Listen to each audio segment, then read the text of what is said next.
बाबा साहब भीमराव अम्बेडकर ने इस देश के 85% को आरक्षण दिया है। उसका आधार है छुआछूत, समाज की दूरी। मुंडा से मुंडा को लड़ाया जा रहा है, उरांव को उरांव से लड़ाया जा रहा है। मतलब क्रीमी लेयर में जो है खंडित समाज को भी खंडित करने का प्रयास किया जा रहा है। क्रीमी लेयर लाना ही है तो जो विधायक और सांसद बनते हैं उनके ऊपर लाइए ना कि माँ और बाप बन गया विधायक सांसद तो उसका बेटा ना बने, ताकि जो आम पब्लिक है वो ना पिसाए। यहाँ आरक्षण विरोधी केंद्र सरकार का दबाव है कहीं ना कहीं, तो केंद्र सरकार के दबाव से आरक्षण को वर्गीकरण करने का फैसला आया है। सुप्रीम कोर्ट के माध्यम से ये हस्तक्षेप किया जा रहा है कि जाति के अंदर जाति का वर्गीकरण किया जा रहा है। ये कहीं ना कहीं एससी समाज के लिए घोर अपमान है। न्यायपालिका तो हम लोग का रक्षक है, हम लोग का कानून का रक्षक है। इसके बावजूद इस तरह का अगर फैसला सुनाती है ये बहुत ही निंदनीय है और हम लोग के लिए SC/ST ओबीसी के खिलाफ है। अब इस वक्त हम राजधानी रांची के अल्बर्ट एक्का चौक में हैं और आज आपको जैसे पता है कि आज भारत बंद है। सुप्रीम कोर्ट का जो फैसला आया था बीते कुछ दिनों में ST/SC आरक्षण में क्रीमी लेयर को लेकर पूरा देश आज विरोध कर रहा है। देश के हर एक कोने में इस फैसले को लेकर विरोध है और ख़ासकर झारखंड की राजधानी रांची में यहाँ पर सड़कों में लोग निकले हैं इसके विरोध में। यहाँ तक कि JMM और कांग्रेस ने भी इस बंद को समर्थन दिया है। और देखिए बहुत सारी पार्टियाँ यहाँ पर बंदी कराने आई है, लेकिन खासकर बाप पार्टी यानी कि भारत आदिवासी पार्टी सुबह से लेकर अभी दोपहर तक पूरा मेन रोड में घूम कर यहाँ पर बंदी करा रही है। अभी देखिए कम से कम 10 से 11 बजे ये लोग निकले थे, अभी लगभग 2 से 3 बजने को है और लगातार इनकी पूरी टीम बंदी करा रही है। बातचीत करते हैं। दादा, सुबह से दोपहर हो गया है, एक इकलौता आपका बाप पार्टी है जो अभी तक बंद करा ही रहा है, क्या कहिएगा सुप्रीम कोर्ट के इस फैसले पर? देखिए जैसा जन आंदोलन हो रहा है, सुप्रीम कोर्ट को आदिवासी दलित हित में जो काम के लिए सुप्रीम कोर्ट को पुनर्विचार करना चाहिए और केंद्र सरकार से भी हम बात करना चाहते हैं और आवाज़ देना चाहते हैं, आह्वान करना चाहते हैं, निवेदन करना चाहते हैं कि आरक्षण के मामले में 9वीं सूची में शामिल किया जाए, क्योंकि आदिवासी दलित अभी भी दत्तून पतई दाय ढंगरीन कभी दाई का काम करते हैं। इसलिए जब तक आर्थिक सामाजिक रूप से डेवलप नहीं कर जाता है आरक्षण अक्षुण्ण रहे। और हम केंद्र सरकार से कहना चाहते हैं कि इस पर अविलंब अमेंडमेंट बिल ला करके पहले जो आरक्षण था उसी तरह बहाल किया जाए, वर्गीकरण ना किया जाए। बिल्कुल वर्गीकरण नहीं किया जाए। इसमें जैसे आया है कि मुंडा से मुंडा को लड़ाया जा रहा है, उरांव को उरांव से लड़ाया जा रहा है। मतलब क्रीमी लेयर में जो है खंडित समाज को भी खंडित करने का प्रयास किया जा रहा है। मतलब अब क्या ST/SC में अमीरी गरीबी देखी जाएगी? बिल्कुल देखी जा रही है। और कहना चाहते हैं आपके मीडिया के माध्यम से, देश के राष्ट्रपति भवन में भी देखिए कौन लोग वहाँ पर है, सेंट्रल सेक्रेटरिएट में देखिए आरक्षण रहने के बावजूद भी गैर फॉरवर्ड लोग का कैसे जॉब हो रहा है। हम आरक्षण के मतलब आरक्षण के विरोधी नहीं है। हम चाहते हैं कि जब तक आदिवासी दलित समाज पूर्ण रूप से मुख्य धारा में नहीं जोड़ता है आर्थिक समाज और शैक्षणिक रूप से, तब तक आरक्षण को अक्षुण्ण रखा जाए। फिलहाल हमारे साथ प्रदेश महिला अध्यक्ष कुंद्रसी मुंडा जी हैं। एक बात बताइए दीदी, सुप्रीम कोर्ट ये कह रहा है कि जिनकी आर्थिक स्थिति अच्छी होगी उनको आरक्षण का लाभ नहीं दिया जाना चाहिए, क्या यह जायज़ फैसला है? नहीं, बिल्कुल जायज़ फैसला नहीं है। इसलिए कहेंगे क्योंकि अभी अभी तो हमारे लोग पढ़ रहे हैं, लोग जागरूक हो रहे हैं, शिक्षित हो रहे हैं और कुछ ही लोग हैं जो कि अभी विकास किए हैं, उनकी आर्थिक स्थिति थोड़ी अच्छी हुई है।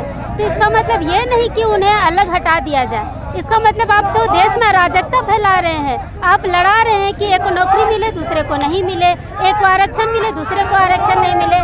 अगर क्रीमी लेयर लाना ही है तो जो विधायक और सांसद बनते हैं उनके ऊपर लाइए ना कि माँ और बाप बन गया विधायक सांसद तो उसका बेटा ना बने, ताकि जो आम पब्लिक है वो ना पिसाए। ये क्रीमी लेयर या वर्गीकरण करना, इसका मतलब ये है कि आप धीरे धीरे आरक्षण को समाप्त करना चाह रहे हैं, आप आरक्षण को ख़त्म करना चाह रहे हैं। कहने का मतलब ये है कि आज आप एक पार्ट को हटा देंगे, फिर दूसरे पार्ट को फिर हटा देंगे, फिर जो वर्गीकरण हो जाएगा उसको आप आरक्षण से हटा देंगे, मतलब आप अनुसूचित जनजाति से ही हटा देंगे, तो ये तो ST/SC से हटा देंगे। तो ये तो बिल्कुल गलत है। तो इस पर पुनर्विचार किया जाए। सुप्रीम कोर्ट, माननीय सुप्रीम कोर्ट के द्वारा और इस पर हम तो कहेंगे कि ये केंद्र सरकार की ये साजिश है। वो राजनीतिक रूप से हमें नहीं आरक्षण हमारा नहीं खत्म कर पाई, आरएसएस हमारा विरोध नहीं कर पाया, तो अब ये लोग सुप्रीम कोर्ट का सहारा लेकर हमें खत्म करना चाह रहे हैं। बिल्कुल, फिलहाल बहुत सारे लोग हैं इस बंदी को सपोर्ट करने के लिए आए हैं, बातचीत करते हैं। दादा एक बात बताइए, क्या आर्थिक स्थिति है आरक्षण के लिए? देखिए, आरक्षण का प्रावधान आर्थिक आधार नहीं है। बाबा साहब भी, लेकिन कोर्ट तो वही मान रही है, जो अमीर हो गया, जिसके पास पैसा हो गया, उसको आरक्षण का लाभ नहीं मिलेगा। बाबा साहब भीमराव अम्बेडकर ने इस देश के 85% को आरक्षण दिया है। उसका आधार है छुआछूत, समाज की दूरी। आज देश में समाज की दूरी मिटी है क्या? मैं मोदी सरकार से पूछना चाहता हूँ, मिटी है क्या? नहीं मिटी है। आज भी हमारे समाज एसटी, एससी, ओबीसी को पानी पीने नहीं दिया जाता है तालाब में। इसलिए हम लोग इस कानून को नहीं मानेंगे। आर्थिक आधार पर आरक्षण नहीं है, सामाजिक आधार पर मिला है, छुआछूत की भावना से मिला है। इसलिए पूरे भारतवर्ष में अगर लगातार हम लोग संघर्ष करने के लिए तैयार है, जान चला जाएगा, मर जाएंगे, मिट जाएंगे, लेकिन आरक्षण को समाप्त नहीं करने देंगे और क्रीमी लेयर नहीं चलने देंगे। एक बात और कहना चाहते हैं, क्रीमी लेयर का आधार क्या है? जिनका सालाना इनकम 8 लाख रुपया है। हम पूछते हैं उन तमाम जजों से कि आज हमारी रिंग रोड में जमीन चली गई है, किसी का हाईवे में चला गया है, किसी का संस्थान में चला गया है, उनको 2 करोड़ रुपया मुआवजा मिला है, तो क्या उनको क्रीमी लेयर में डाल दिया जाए? दूसरी बात, क्रीमी लेयर को समझिए, क्रीमी लेयर क्या है? अगर मेरा बेटा को अगर 8 लाख से ऊपर इनकम हो जाएगा, सरकारी नौकरी हो जाएगी, प्रोफेसर बन जाएगा, डॉक्टर बन जाएगा, तो उससे जुड़ा हुआ आने वाला पीढ़ी को आरक्षण का लाभ नहीं दिया जाएगा। अगर क्रीमी लेयर लागू करना है तो नौकरी में ही क्यों, आरक्षण में ही क्यों, अब राजनीतिक आरक्षण में लागू कीजिए। हाँ, ताकि बाप अगर विधायक बने तो बेटा ना बन पाए। फिलहाल एक मुखिया जी हैं, खेलगांव से चलकर यहाँ पर आए हैं। मुखिया जी एक बात बताइए कि अगर किसी के घर में अगर एक जन को नौकरी मिला है, तो क्या आरक्षण के आधार पर नौकरी मिला है, तो क्या अगली पीढ़ी को नहीं मिलना चाहिए? बिल्कुल मिलना चाहिए, बिल्कुल मिलना चाहिए। और इसी कानून को लेके आज उन्हीं का खिलाफ में हम लोग पूरे भारतवर्ष में बहुत सारा सामाजिक संगठन से लेकर राजनीतिक पार्टियां सभी लोग आज पुरजोर विरोध कर रहे हैं, और आज हम लोग पूरे रांची को बंद करने का काम किए हैं। बिल्कुल बिल्कुल। फिलहाल सुरेंद्र सर हमारे साथ हैं, बाप पार्टी के जिला अध्यक्ष हैं। सुरेंद्र दास, शिक्षक भी हैं आप, और संविधान की चीज़ें लोगों को सिखाते हैं। क्या सुप्रीम कोर्ट का यह फैसला आदिवासी, एसटी, एससी, माइनॉरिटी, ओबीसी के लिए क्या ये जायज़ है? देखिए, न्यायपालिका तो हम लोग का रक्षक है, हम लोग का कानून का रक्षक है। इससे बावजूद इस तरह का अगर फैसला सुनाती है कि बहुत ही निंदनीय है और हम लोग के लिए एससी, एसटी, ओबीसी के खिलाफ है। हम तो चाहते हैं कि सरकार इस अध्यादेश लाए और इसको सबसे बड़ी बात ये आरक्षण को 9वीं अनुसूची में डाले, ताकि इस तरह का कोई भी छेड़छाड़ वहाँ संभव ना हो। अच्छा सर, पहली बार ऐसा देखा जा रहा है कि सुप्रीम कोर्ट किसी मुद्दे पर डायरेक्ट आ रही है, ये पहली बार देखा जा रहा है, वो भी आरक्षण के मुद्दे पर। देखिए, आज़ादी के 75 साल बाद अगर इस तरह का हो रहा है तो कहीं न कहीं केंद्र सरकार से मिली भगत का ही हमको लगता है इस तरह का। कोर्ट भी सर, सुप्रीम कोर्ट भी बिल्कुल। आज तो देश में सब कुछ हो रहा है, आज देश में सब कुछ संभव। आप देखिए, गरीबों को न्याय नहीं मिलता है, अमीरों को न्याय मिलता है, सबको अब जग जाहिर है, सबको देख रहा है। अच्छा, क्रीमी लेयर विधायकों में क्यों नहीं है? बाप भी बेटा है, बाप भी विधायक, बेटा भी विधायक, पुतौह भी विधायक बन जाती है। बिल्कुल, राजनीति में सबसे पहले क्रीमी लेयर लाए, उसके बाद फिर हम लोग आरक्षण में, नौकरी में, शिक्षा में लाई। पहले हम लोग चाहते हैं जो राजनीति है, जो विधायक सांसद बन रहा है उस पर क्रिमिनल है, जो एक बार बन गए उसको फिर टिकट मत दीजिए। बिल्कुल बिल्कुल।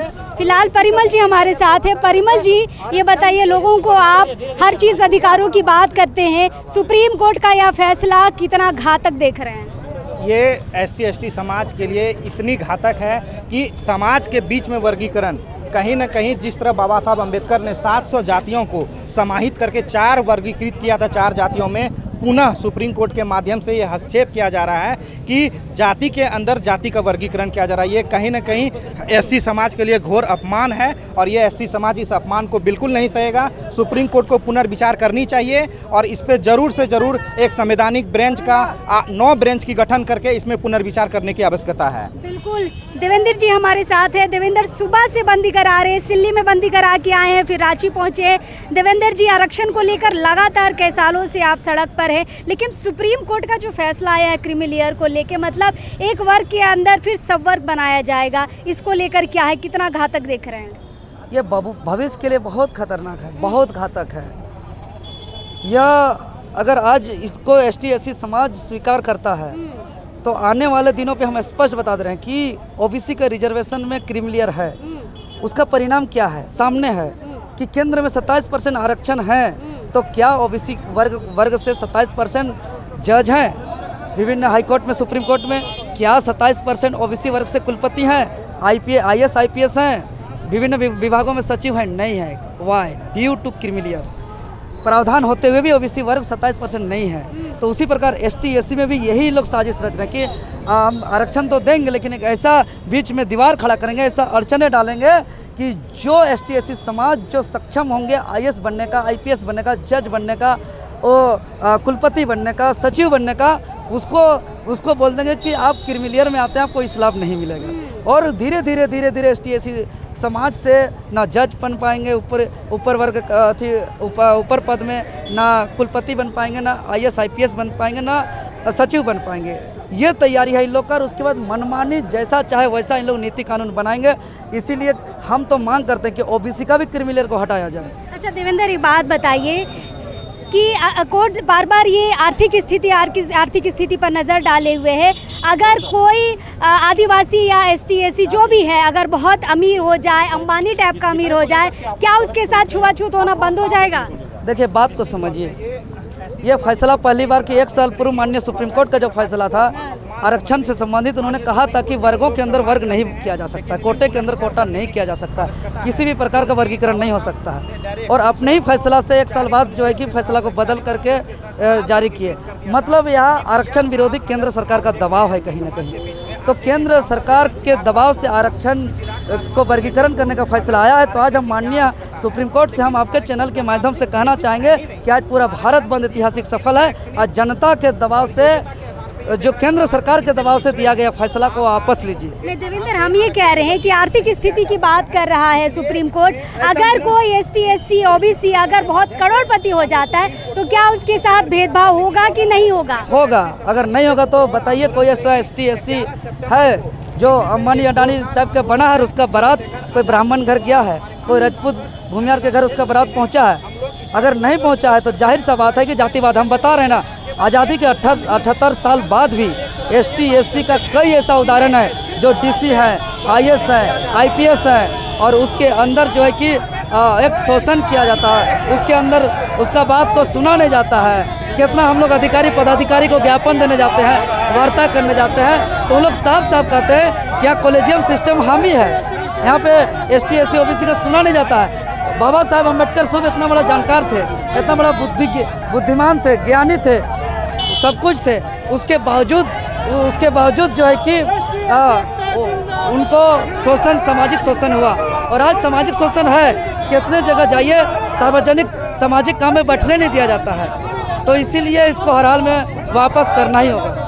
फिलहाल बहुत सारे लोग यहाँ पर बंदी करा रहे हैं। लगातार हम सब लोगों से बातचीत करेंगे और देखना ये होगा कि सुप्रीम कोर्ट इस पर पुनः विचार करेगी या नहीं करेगी। अब इस वक्त के लिए जोहार है।